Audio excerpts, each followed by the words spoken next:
seizure has been tied to active DEA investigations involving federal, state, and local partners, touching 6 different states as well as Mexico, targeting the Sinaloa cartel. The DEA says this is the 6th largest fentanyl seizure in the U.S. 6:17 a.m., Minneapolis, Minnesota. The wind chill had dropped to -14 degrees. Steam rose from the manholes along Franklin Avenue like the breath of something buried and restless beneath the city. 3 black Chevrolet Suburbans sat motionless on the corner of Cedar Avenue, their engines running silent, their windows tinted dark enough to swallow the streetlights. Inside those vehicles sat 23 federal agents representing the FBI, ICE, and the Department of Health and Human Services Office of Inspector General. They had been planning this moment for 19 months. They had traced shell companies across 4 continents. They had followed digital breadcrumbs through encrypted servers in Dubai, Nairobi, and Guadalajara.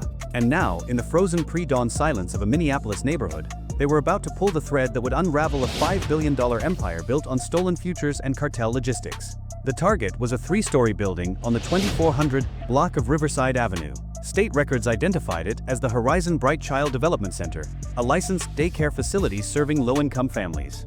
According to the enrollment database maintained by the Minnesota Department of Human Services, this single facility cared for 347 children daily. Federal and state subsidies had deposited more than $62 million into its accounts over the previous fiscal year. But when agents approached the entrance and breached the front door at 6:23 a.m., they found no children.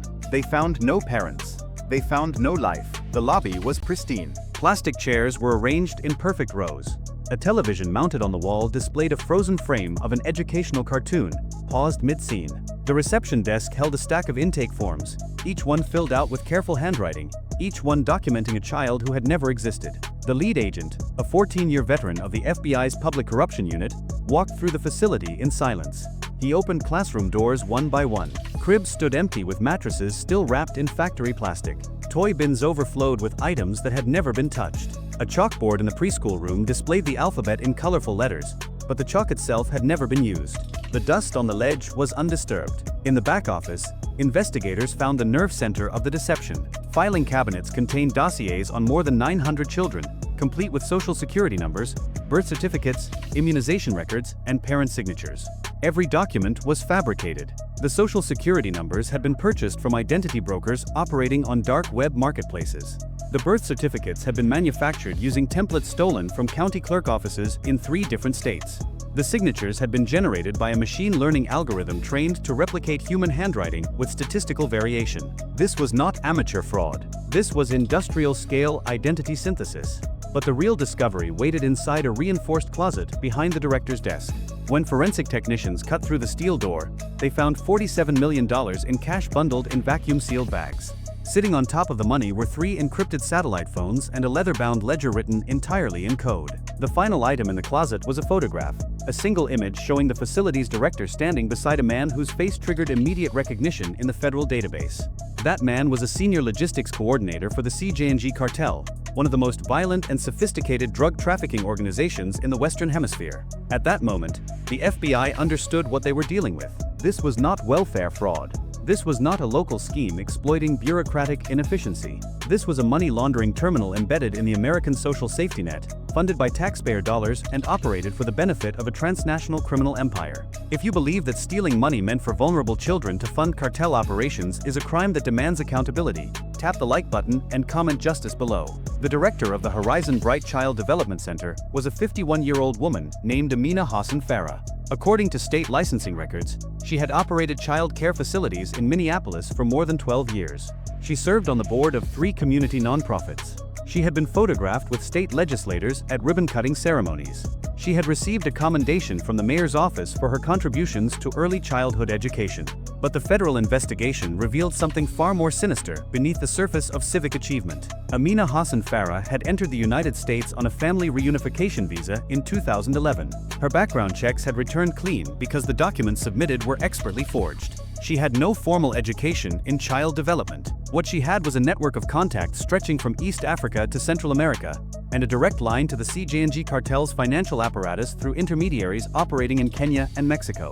By 9:45 a.m., federal analysts had begun tracing the money flows connected to the Horizon Bright network. What they discovered was a financial labyrinth spanning 41 countries, Funds deposited into the DAYCARE's accounts were immediately transferred to a series of shell companies registered in Delaware, Wyoming, and Nevada, states with minimal corporate transparency requirements. From there, the money moved to intermediary accounts in the Cayman Islands, the United Arab Emirates, and Kenya. The final destination was a network of accounts controlled by CJ&G-affiliated entities in Jalisco, Mexico.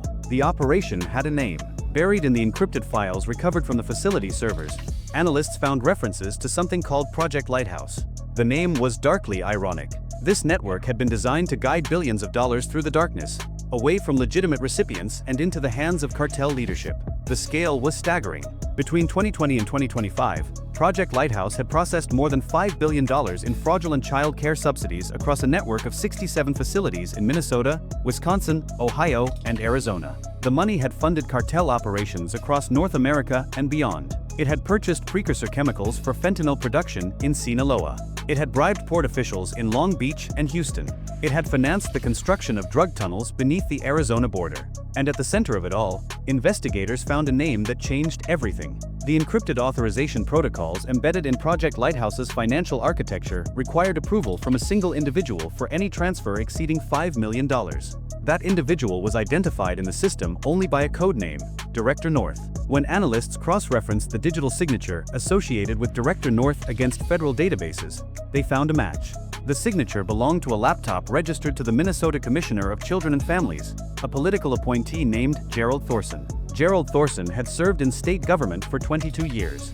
He had overseen the expansion of Minnesota's child care subsidy program from $300 million annually to more than $2 billion. He had championed accessibility reforms that reduced verification requirements in the name of helping working families. He had personally signed off on the licensing applications for 31 of the facilities now identified as fraudulent.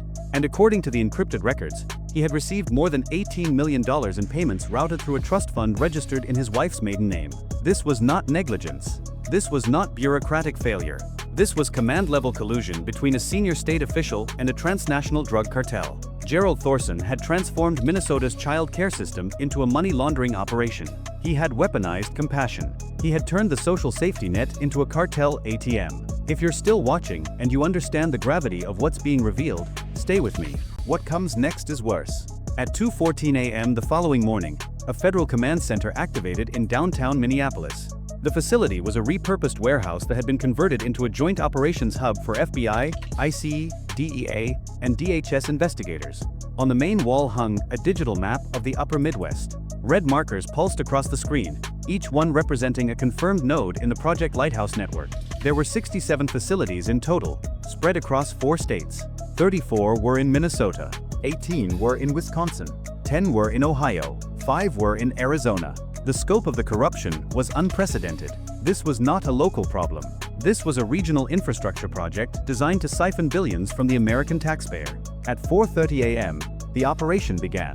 More than 800 federal agents mobilized simultaneously across all 4 states. In Minneapolis alone, 22 SWAT teams breached facilities within a 90-minute window. Black Hawk helicopters provided aerial support and surveillance. Armored vehicles blocked escape routes. ICE agents coordinated with state police to establish checkpoints on major highways. The CJ&G cartel had built a fortress inside America's welfare system, and now the federal government was tearing it down brick by brick. The raids yielded immediate results. At a facility in St. Paul, agents discovered a basement converted into a currency counting operation. 14 workers sat at long tables, sorting and banding cash that arrived in duffel bags from across the region. The total recovered from that single location exceeded $23 million. In Milwaukee, investigators breached a facility that state records showed as caring for 400 children. The building was empty except for a server room containing encrypted hard drives and satellite communication equipment. The servers were linked to financial networks spanning 3 continents. In Columbus, agents found a facility operating as a front for human trafficking. 16 individuals were discovered in a hidden room behind a false wall, including 4 minors.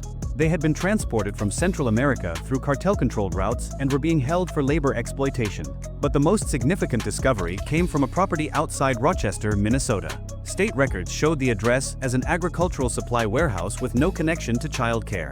But utility records told a different story. The facility consumed more electricity than a small hospital. Water usage exceeded 100,000 gallons per week. When tactical teams breached the building at 5:47 a.m., they found a fully operational drug manufacturing facility. The production floor spanned 3 levels. Conveyor belts moved product through automated packaging systems. Chemical vats produced fentanyl precursors at industrial scale. The facility was producing an estimated 40 tons of fentanyl per month, enough to kill every person in North America several times over. The funding for this operation came directly from Project Lighthouse. The stolen child care subsidies had been laundered through shell companies and used to purchase precursor chemicals, manufacturing equipment, and the silence of everyone who might have asked questions. The CJNG cartel had built a closed loop: steal from the government, wash the money, produce the drugs, destroy the communities, and use the chaos to steal more. It was elegant in its brutality. It was industrial in its scope. By noon, the scale of the arrests became clear. More than 300 individuals had been taken into federal custody across the 4-state region. Among them were facility directors, accountants, identity forgers, cartel logistics coordinators, and corrupt public officials. Gerald Thorson was arrested at his lakeside cabin in northern Minnesota. He offered no resistance. He simply asked if he could finish his coffee before being handcuffed. Investigators later found that he had been preparing to flee the country. His passport was in his jacket pocket. A one-way ticket to Morocco sat on his kitchen counter. But the corruption extended far beyond a single commissioner. As investigators examined the seized servers and financial records, they discovered that Project Lighthouse had compromised dozens of individuals within Minnesota's state government. 14 employees of the Department of Human Services had received payments for expediting license approvals. 6 county inspectors had accepted bribes to overlook obvious signs of fraud during facility visits. 3 state legislators had received campaign contributions from shell companies linked to the network. The CJNG cartel had not just exploited the system, it had infiltrated it. It had turned bureaucrats into accomplices and regulators into enablers. One veteran fraud investigator with the Inspector General's office sat in the command center and stared at the network diagram displayed on the wall. He had spent 18 years tracking welfare fraud. He had seen schemes large and small, but nothing had prepared him for this. He turned to his supervisor and said something that would later appear in the official report. He said that this was not corruption, it was colonization. The cartel had colonized American social services and turned them into revenue streams for drug trafficking and fentanyl production. The investigation into law enforcement complicity began within hours of the initial raids. Federal analysts examined patrol records, communication logs, and internal emails from agencies across the region. What they found was systematic compromise. 17 officers from the Minneapolis Police Department had received payments from accounts linked to Project Lighthouse. The payments were disguised as consulting fees for security assessments that never occurred. In exchange, these officers had provided advance warning of compliance inspections. They had altered patrol routes to avoid facilities during critical transfer periods. They had leaked information about ongoing investigations. The rot extended to federal agencies as well. 3 ICE officers stationed in Minnesota had been receiving payments for more than 4 years. Their role was simple but devastating. They identified individuals within immigrant communities who could be coerced into participating in the fraud scheme. They used their authority to threaten deportation against anyone who refused to cooperate. They transformed immigration enforcement into a recruitment tool for the cartel. One honest agent, a woman who had served with IC for 11 years, broke down during her interview with internal affairs investigators. She had suspected something was wrong for years. She had filed reports about irregularities in her colleagues' behavior. Those reports had been buried. She had been transferred to administrative duties. She had been told that her concerns were unfounded. Now she understood that the people burying her reports were themselves on the payroll. She said that she had joined the agency to protect the country, and instead she had watched it be sold piece by piece. At 6 p.m., the Justice Department convened an emergency briefing for congressional leadership. The confirmed financial loss to American taxpayers stood at $5.3 billion. That figure represented child care subsidies that had been stolen from families who needed them. It represented drug prevention programs that had been defunded because the money had been diverted. It represented the future of children who had been abandoned by a system designed to protect them. But the human cost could not be measured in dollars. Investigators estimated that the fentanyl produced by the Rochester facility had been responsible for more than 14,000 overdose deaths across the Midwest over the previous 3 years. Each of those deaths had a name. Each had a family. Each had been someone's child, parent, or friend.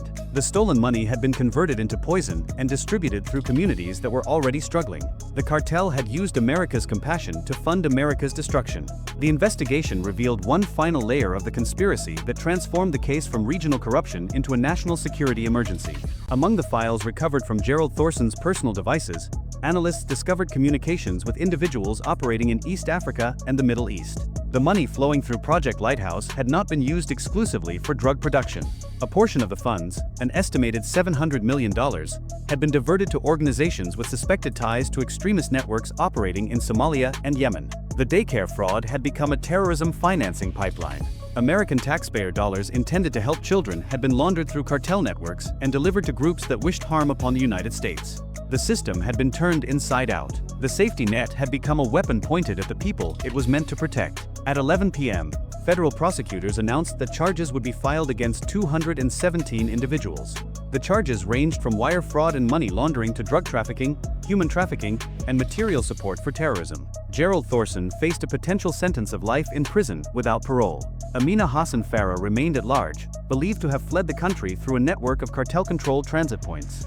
An international arrest warrant had been issued through Interpol. The facilities are closed now. The servers have been seized. The money has been frozen in accounts across 12 countries. But the damage cannot be undone. The children who lost access to legitimate child care because funds were diverted to fraud cannot get those years back. The families destroyed by fentanyl cannot be made whole. The trust that communities placed in institutions designed to help them has been shattered. This case forces a reckoning with the vulnerabilities embedded in American social programs. For decades, the priority has been accessibility, getting money to people quickly and with minimal barriers.